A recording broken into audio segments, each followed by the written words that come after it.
In to je bilo drugo sociološko srečanje, bilo ravno v času, to se zdaj spominjam, ko je bil ta proces proti čepetci. Pridejo k meni, pač na tem srečanju pridejo k meni, ne bom imenoval, ljudi, ki so potem postali, šele kasneje svetu, s kakšnimi pomembnimi ljudmi imamo opravka, rečejo, moramo hitro napisati eno peticijo, podporo, ne vem točno, takrat je bilo spoknuto, ampak podporo tej četverici, ampak so verjetno ta peticija sigurno kje zabeležena. In jaz pametno rečem, nimamo časa. Zdaj imamo sociološko srečanje, o peticiji se bom kasneje pogovarjal. In če se nekaj časa pridejo ta isti ljudje okrog, pa rečejo, podpiši. Oni so pač vedeli, da s tem človekom nekaj početi, da nima mega političnega nosu, so hitro sestavili neko peticijo. Jaz sem spet pod imenom društva, so pametni bili, spet niso nastopali kot Janezi in tako naprej, ampak so nastopali kot društvo in je pač društvo potem protestiralo proti temu, kaj se dogaja z temi 4, ki jih je takrat vojska zgrabila.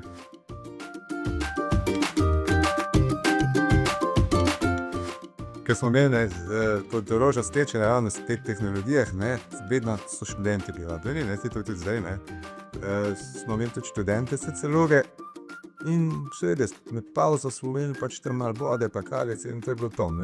Študenti pa lačni, kaj pa zdaj, ki jim pa gledali. Pa en stropje višji so imeli pa farmacevti, ne vem, kjer je že njihov kongres, tudi pa hrani, kakor češ, mora ti gor pejde, to, ne? In so tam kot termiti šli gor.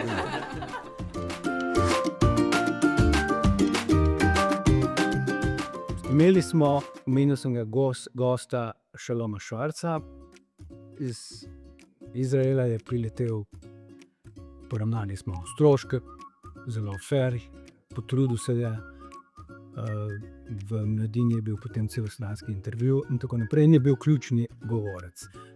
Navajen je bil konferenc v zahodnem svetu, kot smo takrat rekli, in je bil strašno discipliniran. Dali smo mu 15 minut za nastopni govor, potem pa vprašanja in tako naprej.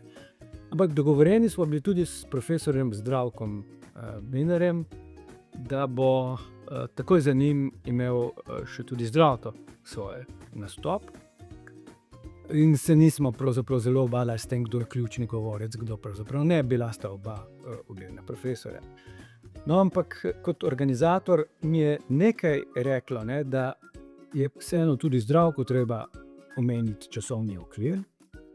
Ja, s tem se je strinjal.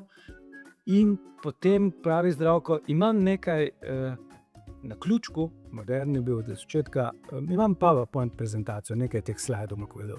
Ok, se ne bo Zdravko, bomo naložili na računalnik, vse nekaj ugotovili, da bo vse tekoče potekalo in res.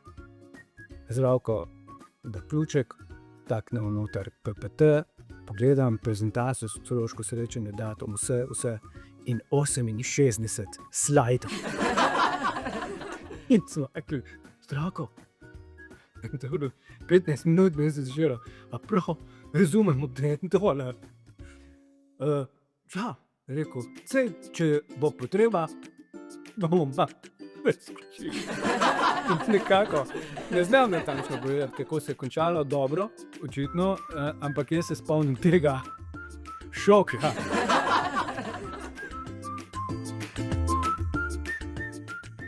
Leta 1983 je sociološko društvo, takrat je bil predsednik Peter Kiner, sedaj pokojni že, ki je organiziral razpravo na temo družbena kriza, integracijski in dezintegracijski procesi v Jugoslaviji.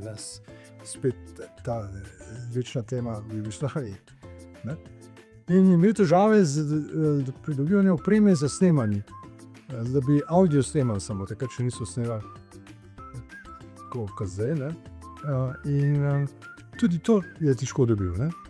Pa sem v nekim novinarjem, ko so me nazadevali neki navijajo, kad sem ga. Ja. No, in so posneli celotno razpravo in tudi nastope. Nakar, čez nekaj časa je dobil take informacije, da obstajata celo 2 verziji avdio verziji razprave in predstavitev na tem srečanju, ker je eno verzijo posnela takrat še verjetno imenovana služba državne varnosti.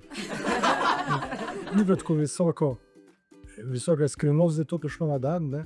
Da smo imeli na koncu dve verziji, ni tista, da je verjetno bolj kvalitetna.